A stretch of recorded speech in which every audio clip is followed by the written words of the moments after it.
Scholars say politicization of AGOA is meant to tarnish image of Ethiopia.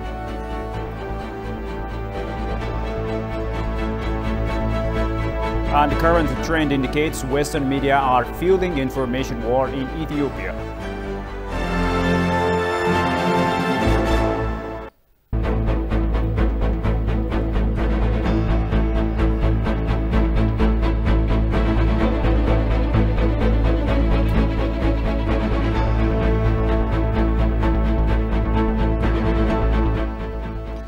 Greetings everyone and a very warm welcome to this news hour. With the news, I'm Shifara Lakam. Do stay with us.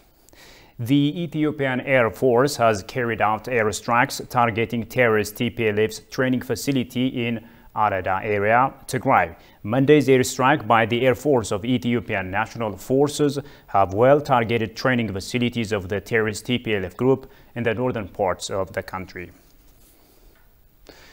The politicization of AGOA is the result of the USA and some international media rebranding and tarnishing the image of Ethiopia.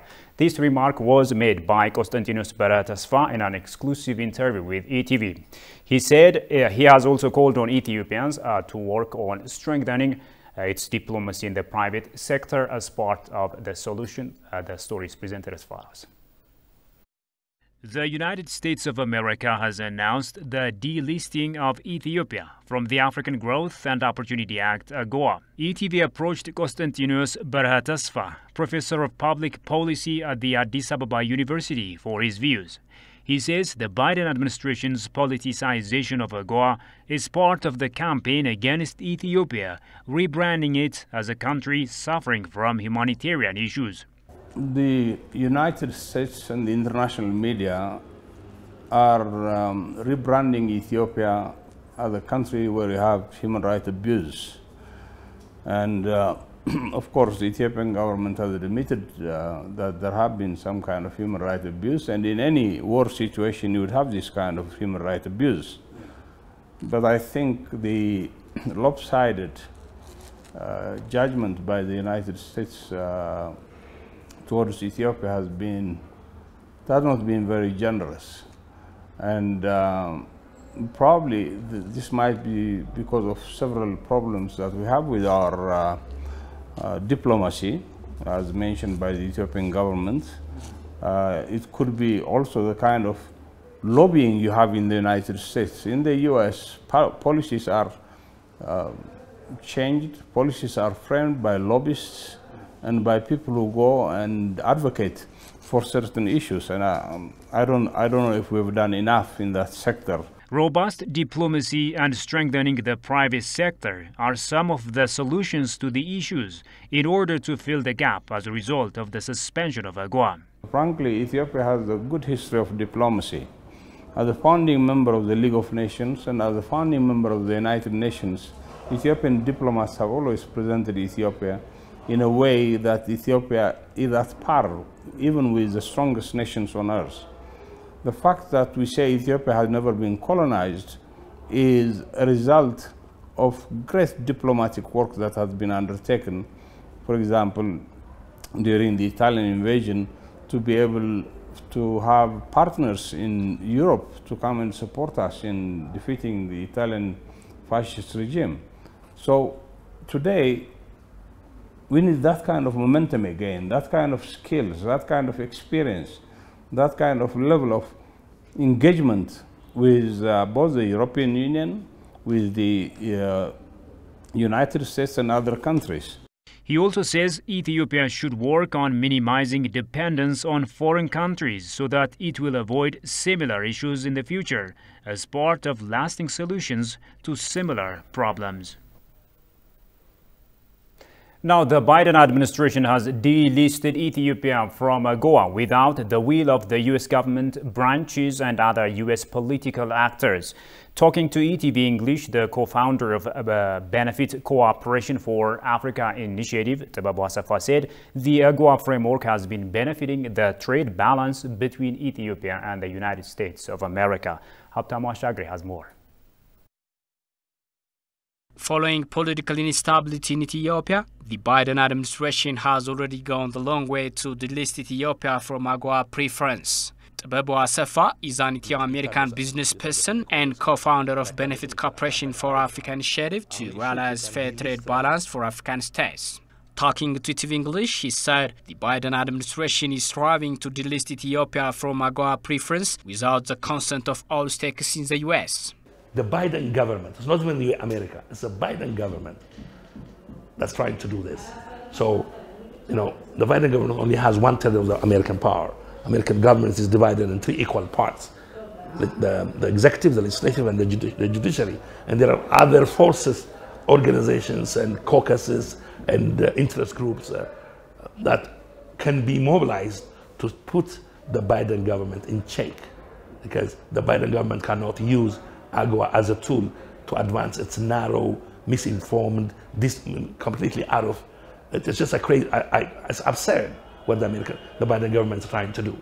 And so it's just a fight we have to fight.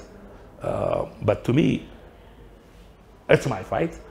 I don't think America will delist Ethiopia from, they're threatening, they can be called, their bluff can be called. The ongoing decision made by Biden administration is delisting Ethiopia is against the core foreign policy of US. The decision will also affect not only Ethiopia, rather it destabilizes the whole region, Tebebo remarked. It's against the core foreign policy of the US. The core value of the US, or the US foreign policy, is based on democracy, economic development, prosperity, literally. So it is against America's interest to delist Ethiopia from AGOA. And as an American, I'm an American Ethiopian. I've lived in America for the last 40 years. I've worked hard. I've made America great. I've paid tax. I've sent my elected officials to Chamber of Power. And this is my fight. And I can't wait to go back. In fact, I've written an op-ed saying, AGOA should not be politicized, because it involves the lives of millions and millions of people. And it's against the American foreign policy. 100 million people in Ethiopia and the Horn of Africa, a very strategic country. And delisting Ethiopia is really destabilizing the region. According to Tebebo, everyone needs to fight the unfair Biden administration tendency to delist Ethiopia and to subject the life of millions of Ethiopians from AGOA framework. The current political crisis is a big issue. I don't think Ethiopia is going to be delisted, because that's my time. That's my fight, and I am trying to redefine it. I'm trying to put an engine into it so that it can benefit both. They're trying to use it as a political tool to influence their political will on Ethiopia. And to my issue, this is the lives of millions and millions of people. It should be completely it has to be left alone, because you cannot put 100 millions of people in Ethiopia and subject them to a lack of access to the US market. To me, as an American Ethiopian, that's a fight I'm going to fight. After the commencement of AGOA, the initiative has not been fairly treating some African countries to realize trade balance. Since AGOA was enacted, it's been renewed several times, but Africans have not taken advantage of it as much as they could have done, because we did not invest on that side. We did not value add. We did not compete on that market. So we only sent raw material. So we did not utilize it to the fullest. Tebebo noted delisting Ethiopia from AGOA initiative will directly affect the low-income citizens that are not connected with political confusion in Ethiopia. It's only in Ethiopia and Africa.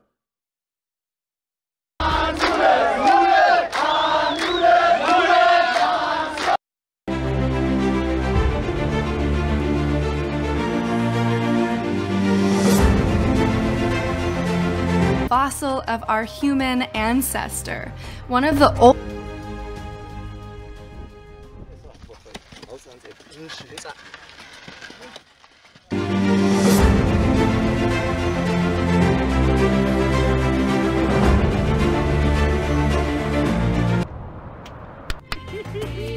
Hiking in the Simien Mountains is a highlight of traveling in Ethiopia.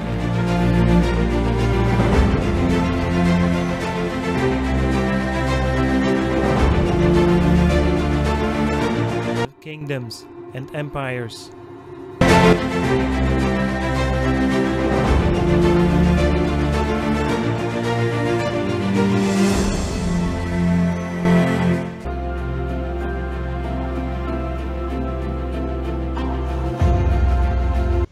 The Grand Renaissance Dam, which is built on the Blue Nile, is set to power land of the country.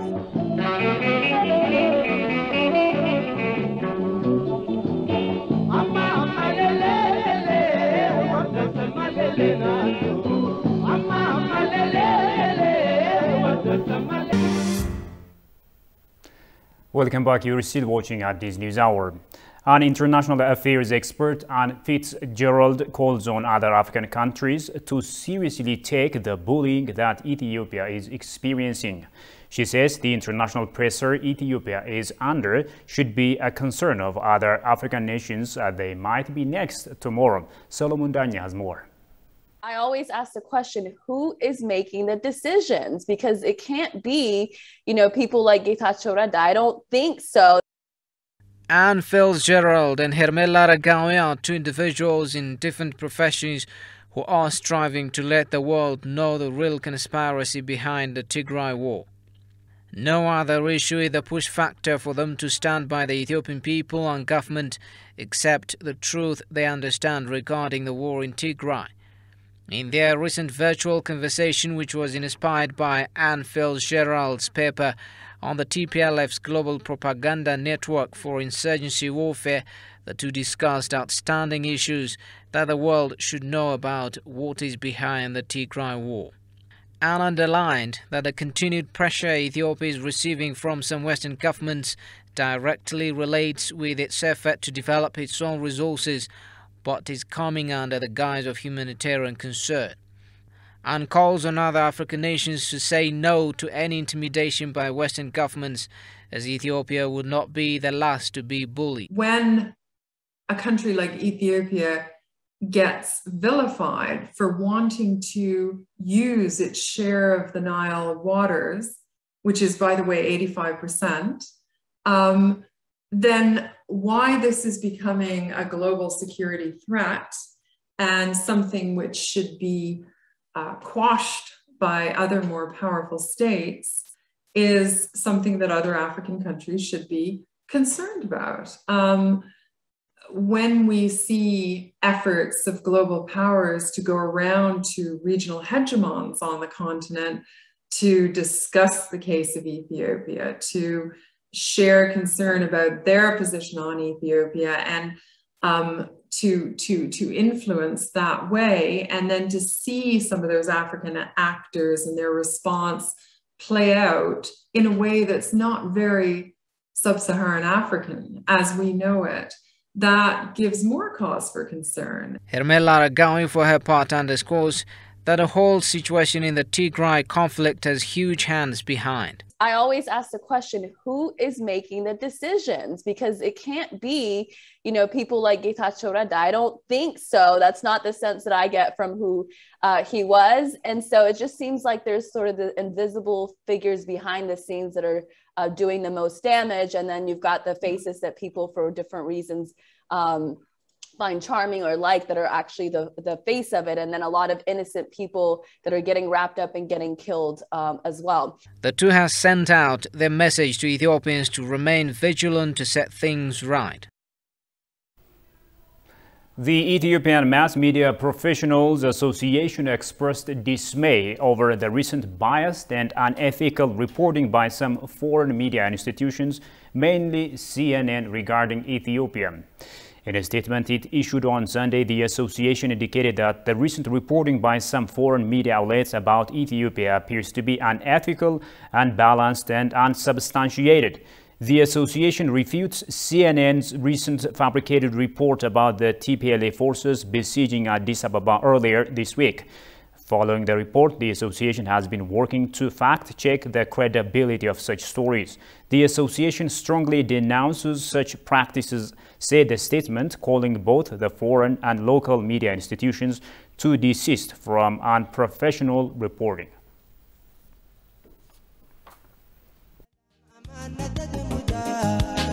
Oh, wow. Yeah, this is beautiful.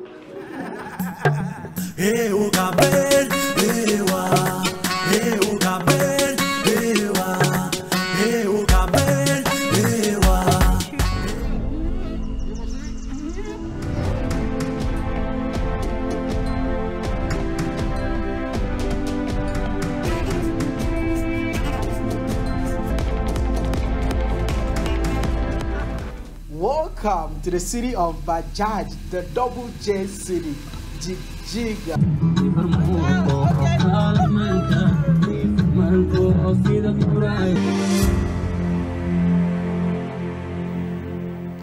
And now moving on, some Western media outlets have intensified the false propaganda against Ethiopia over the past few weeks in an attempt to enhance their hidden agenda of destabilizing the country, a media monitoring survey indicated.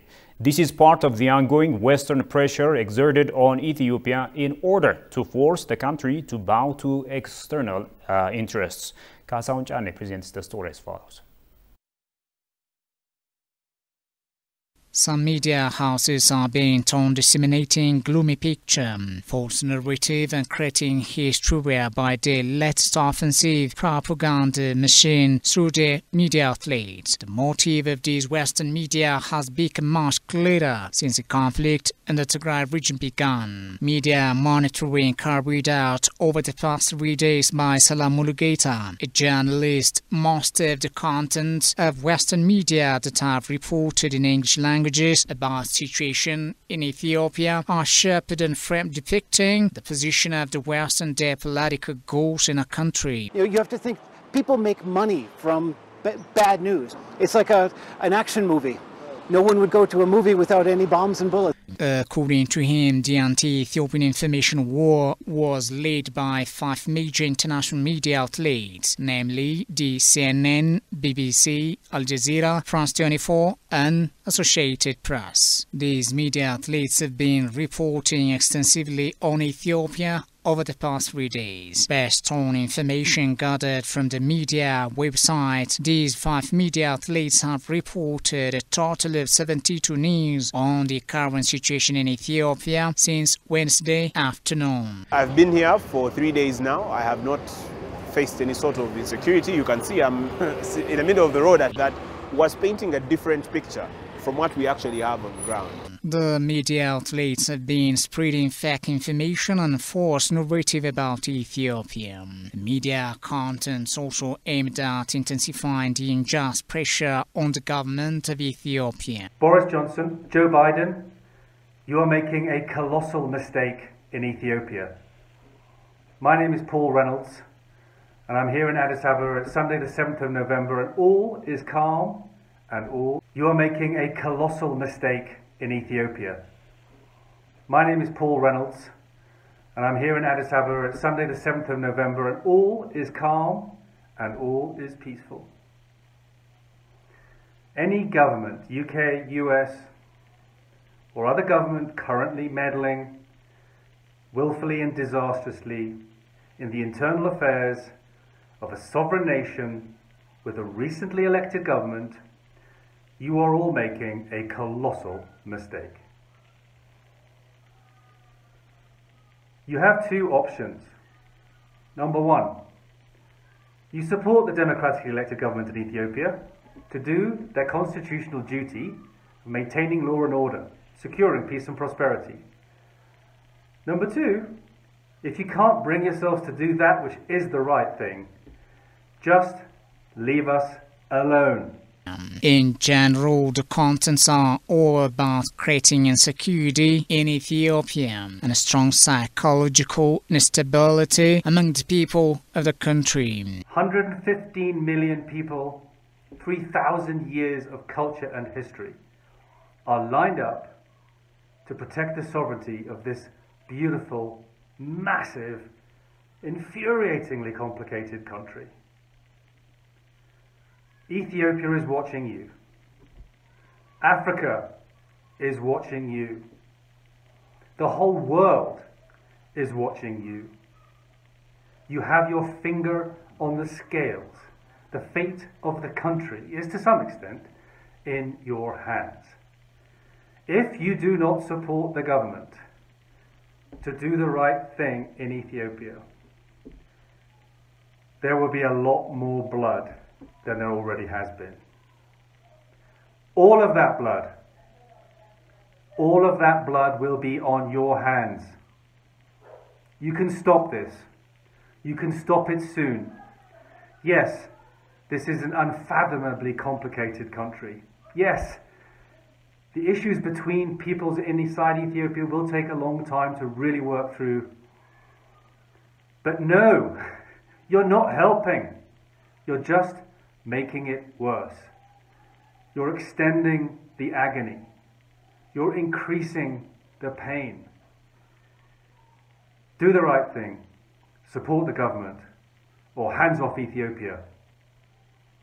And in the meantime, Xavier Ethiopian Ibak.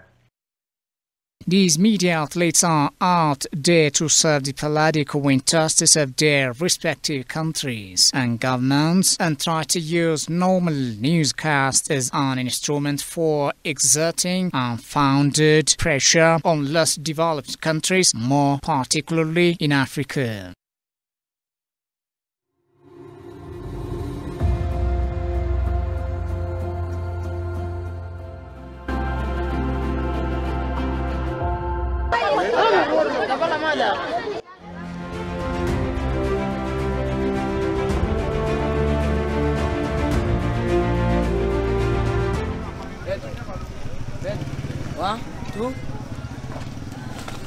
Water reservoir is a biosphere's paradise.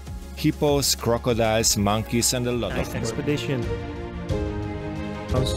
Acidic pools and salt lakes.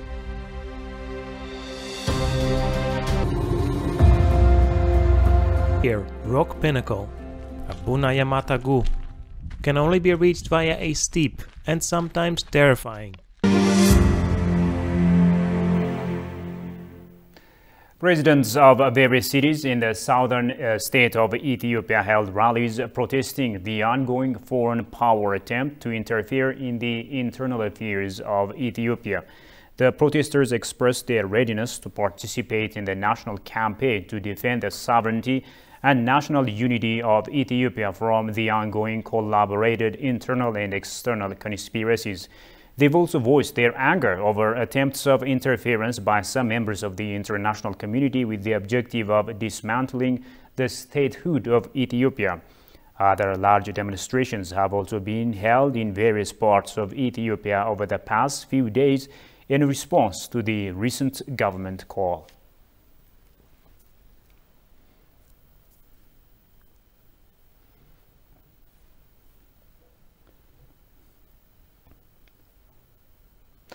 The African Union Commission has said that social media reports saying that Chairman Moussa Faki had called for temporary relocation of staff and offices are false.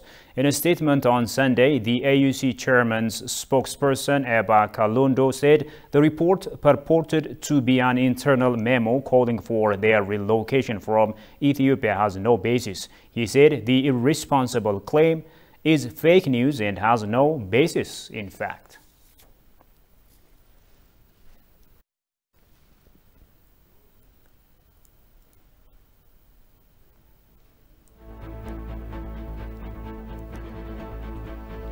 And now a quick reminder of the top stories. Scholars say politicization of AGOA is meant to tarnish the image of Ethiopia.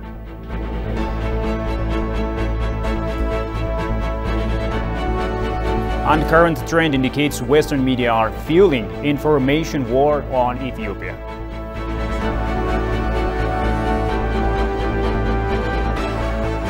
And that is it in this edition of IBC News Hour. Many thanks for watching us. Bye-bye.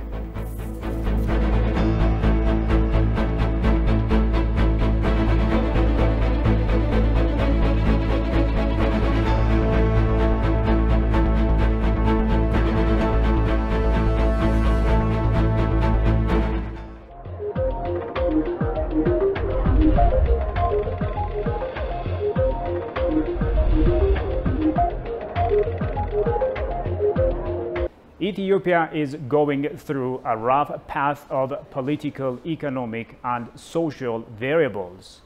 The country's delisting from the African Growth and Opportunity Act is a case in point. What does this mean, and what are some of the consequences for Ethiopians who have been benefiting from this act? Well, my guest today is Dr. Konstantinos, who will help us shed some light on this issue in this edition of Addis Dialogue. With it, I'm Shifarao Lakau. Do stay with us. Thank you so much for joining us. Thank you. Thank you for having me. All right. First of all, let's start off by shedding some light on the importance of this African Growth and Opportunity Act, AGOA. How beneficial has it been for Ethiopians so far?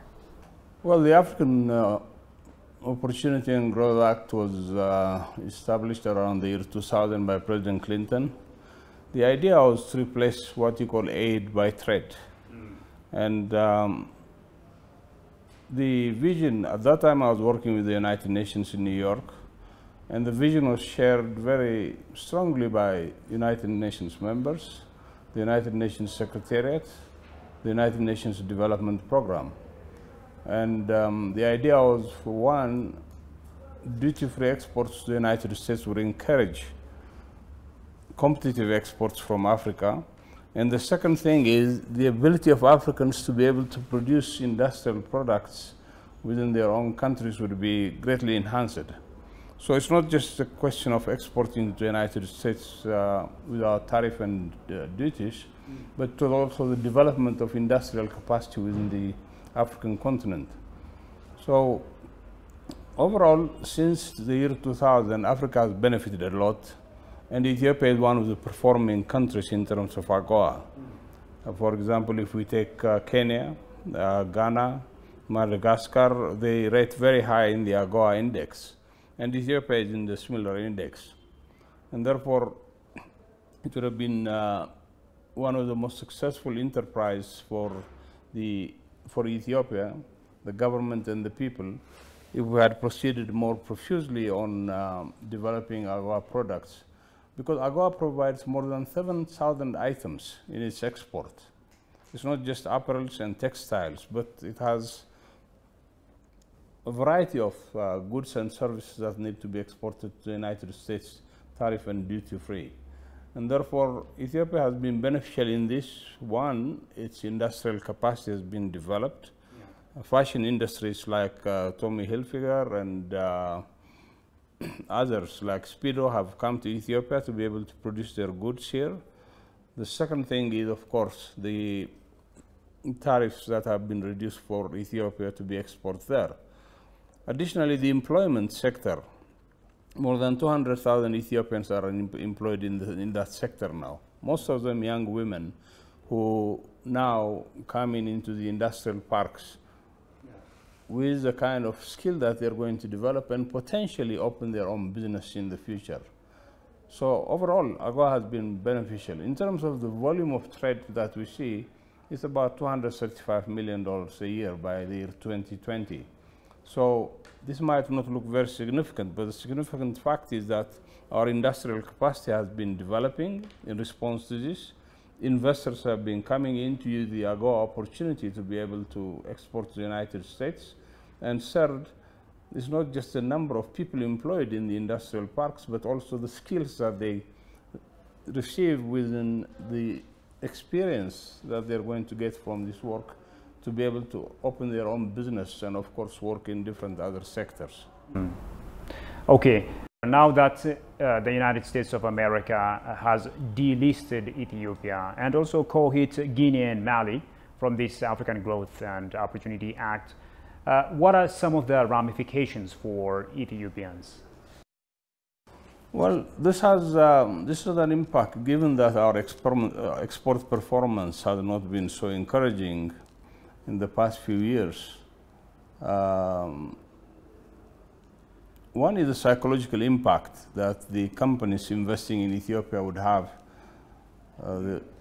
They wouldn't have the kind of incentive to be able to continue to invest in Ethiopia, and I think we need to do a lot of work in this area.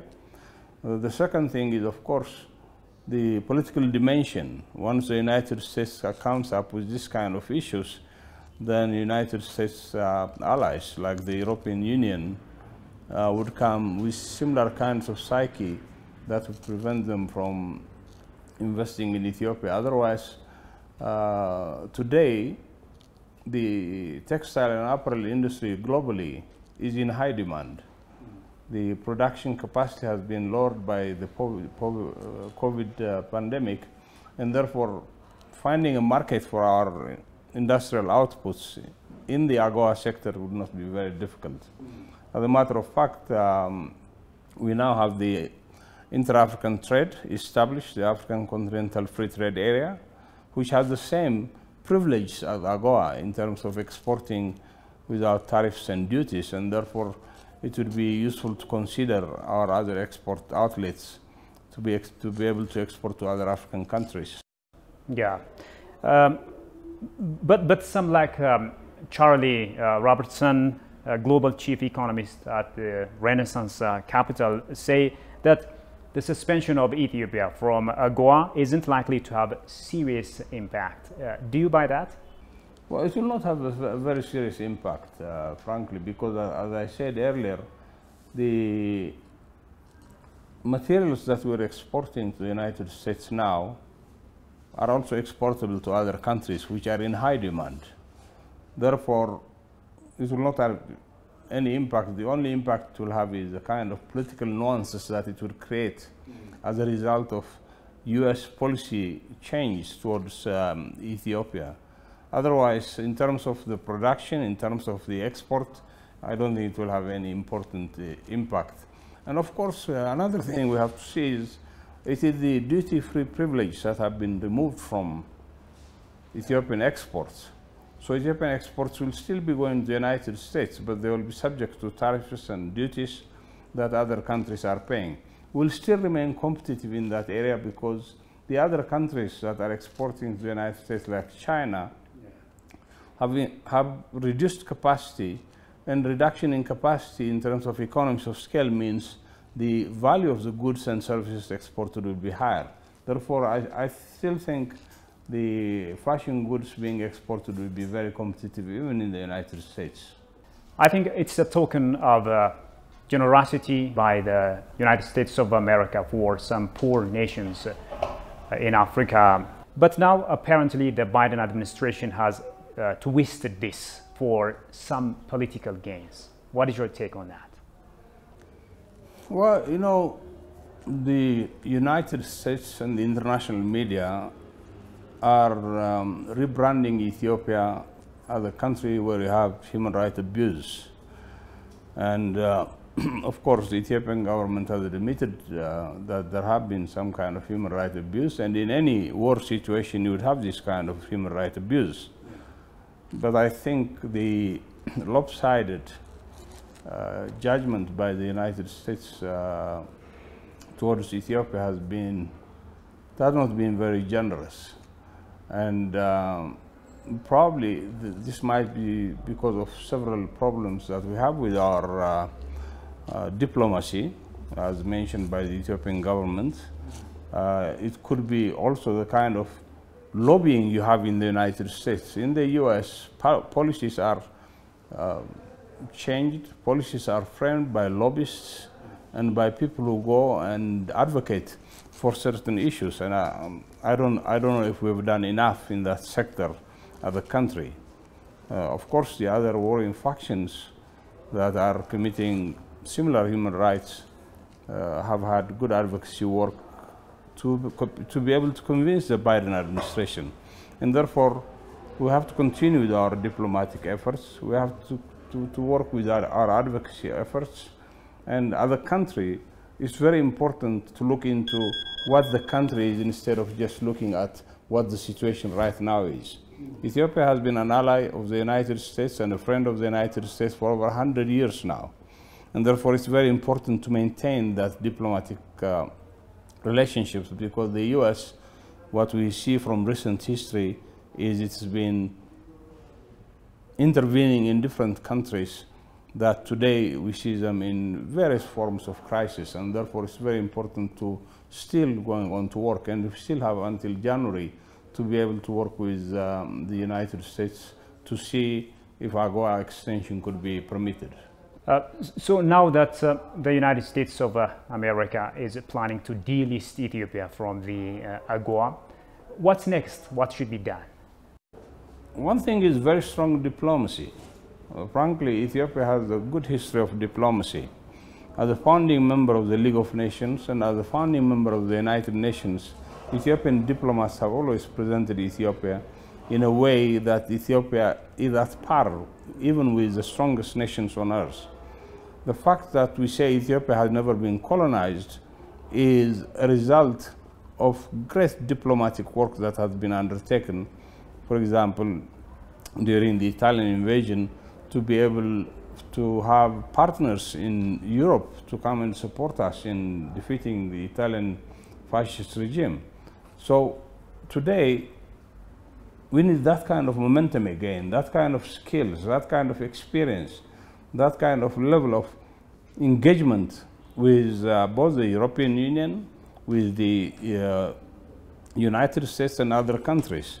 And the fact that the United States have been active in taking Ethiopia almost more than 10 times to the UN Security Council to be able to debate on other issues like the Grand Renaissance Dam and of course the human rights situation, means that we need to have better diplomatic work with the United States and with the European Union. Of course, the European Union countries are also pushing for different kinds of sanctions, and therefore we'll have to preemptively attack this through diplomatic means so that we are in talking terms with these countries. These are great nations. They have immense wealth, and therefore it's very important that we deal with them before they can send their arsenal to create much more crisis in this country. Also, what policies and new strategies should be put in place by concerned government entities? And also, what should friends of Ethiopia, nations like China and Russia, do in order to fill the gap created by this suspension of AGOA? Well, you see, one of the problems we have in our country is we have always relied on certain growth potential for our economy. For example, what we hear in history is we are exporting coffee, we are exporting gold, we are exporting sesame, but nothing much has been done in the other sectors. The fact that the private sector has not been an active participant in Ethiopia's development is one of the biggest problems. And now, since Prime Minister Abiy came to power, he's been promising and also working to liberalize the economy, the telecom sector being one. And therefore, it's very important that we have the private sector to be involved in investing in this country, and also to be able to, for the private sector, the global private sector, to come and invest in our country. We need some serious financial reforms in our country. As you know, the financial sector is completely closed in Ethiopia, and therefore we need to work on countries, even our neighboring countries like Djibouti, Kenya, South Sudan, Tanzania, Uganda have opened their financial sector to foreign competition. China, Vietnam, their biggest asset was opening their financial sector. It was only 3 months ago that the Chinese local banks were allowed to compete with international foreign banks, and therefore we need to look into this. We need to have serious debate in this area so that investment capital can come in different ways instead of what we have today. What we have as foreign currency income now is mainly loans, aid, diaspora income, our exports, and therefore we need to open up this. Then we don't need to be dependent on the gracious activity of different countries where they give us different kinds of privileges to be able to export to their countries. We have also the Lome Agreement with the European Union, which allows us to export so many things. and which established some kind of special trade relationships. So now that China has been investing in Ethiopia in a big way, and frankly in the last 2 decades, Chinese investment has shown great results with infrastructure like 74,000 kilometers of roads, over 20 dams, 300,000 kilometers of transmission lines, 50 universities. All this and achieving the Millennium Development Goals in 2015 has been a kind of milestone for Ethiopia's development and growth. In fact, the Financial Times, which is normally a very conservative paper, has said that between 2010 and 2020, Ethiopia is the fastest growing economy in the world. And therefore, to maintain this momentum, it's very important to look into how the private sector would participate. And also, our Prime Minister has been promising to improve the World Bank Index on the ease of doing business. I think we need to work on that very hard because if investors come here, even local investors, Ethiopian domestic investors, unless you have business that are easily done, it's going to be very difficult to promote our exports and to promote also our economic development. Let's also talk about the Grand Ethiopian Renaissance Dam, the GERD, which is due to generate electricity in a month or so time. What does this mean? Well, the Grand Renaissance Dam has a huge impact on Ethiopia's development. For one, more than 40% of our population doesn't have access to electricity. And therefore, the fact that we get another 6,000 megawatts from the Grand Renaissance Dam means we're going to have electricity, and electricity and power in general are the base for industrial development, for agricultural development. And therefore, it's going to have a huge impact once it starts operating. The second thing, there is also the potential to be able to export the power to neighboring countries, which means that we're going to get additional resources from this. Even Sudan, while it has lots of political problems with us, has said that it's going to import much of the production of the Grand Renaissance Dam. And therefore, what we get from AGOA in terms of monetary privilege and benefits could be replaced, for example, by the Grand Renaissance Dam. But it's having lots of problems before we even start producing electricity. And we need to work on solving these problems, the technical problems, the political agenda of Egypt, which is creating a lot of mess in Ethiopia now.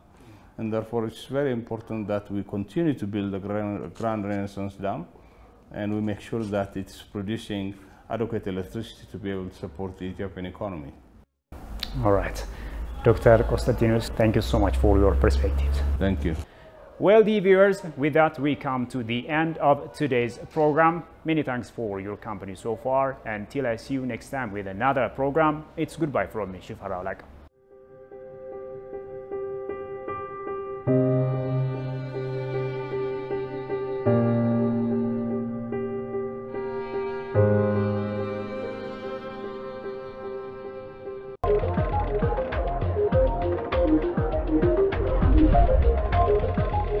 Ayati sabiya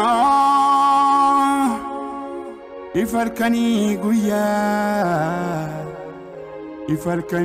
guya magala badiya ilameti ajole mega gerarure narale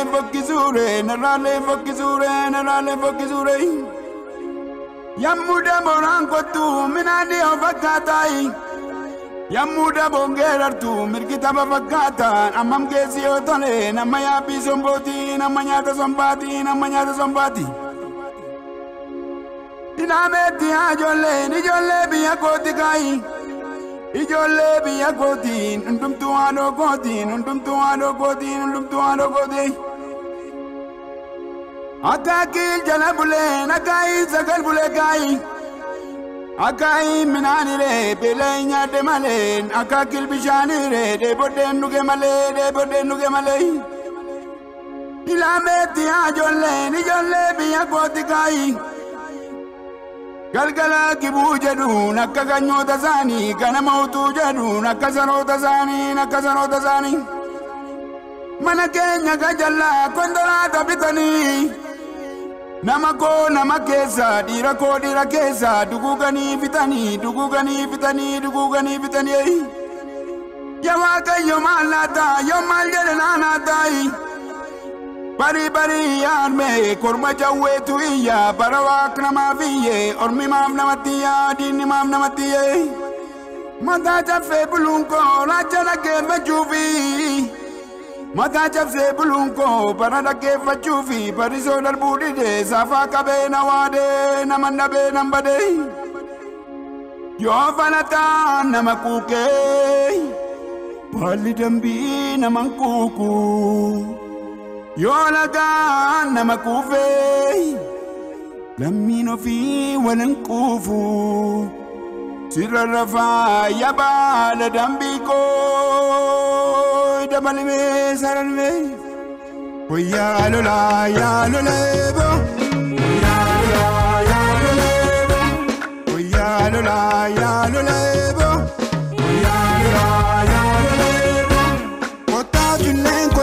Abateke jabe ya lolebo ya lolebo Kota bilen kota abateke jabe ya lolebo ya lolebo Lolta bilen lolta amanteke nabe ya lolebo ya lolebo Kota male la fantarina ya lolebo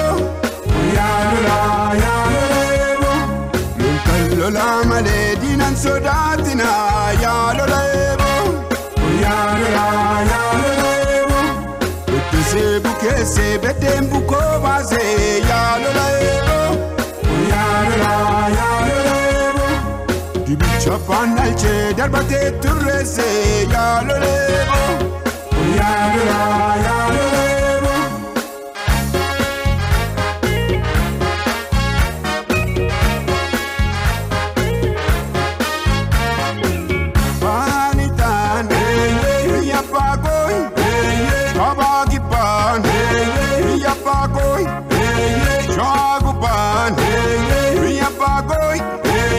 Adargeran, Ria Bagoy, Ale Guban, Otapangoy, Rambi Guban, Otapangoy, Ilu Guban, Ria Bagoy, Orantichan, Yedapangoy, Wallo Guban, Ria Bagoy, Jimma Guban, Yedapangoy, Walagaran, Litapangoy, Iluguban, Jedapangoy, Nabale Zanariti, Mayada Bulaniti, Namiertu Namamiti, Nabale Zanariti, Mayada Bulaniti, Namiertu Namamiti, Yabale Zanariti, Ofakazugutu, Yabale Zanariti, Jumatanan Kartui, Yabale Zanariti,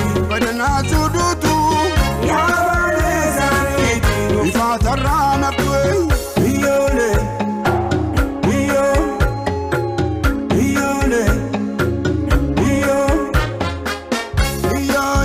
Yazandabu, Kanabantaji Zambia Pago, Yazandabu, Kanabantaji Zambia Pago, Wakati Sanita Jesse, Raik do Branyatu, Bakalamoni Tajese, Raik do Branyatu, Bakawako Nitajese, Raik do Branyatu, Bakulika Nitajese, Raik do Branyatu, Bakatade Nitajese, Raik do Branyatu, Bakabiche Nitajese, Raik do Branyatu, Bakawacho Nitajese, Raik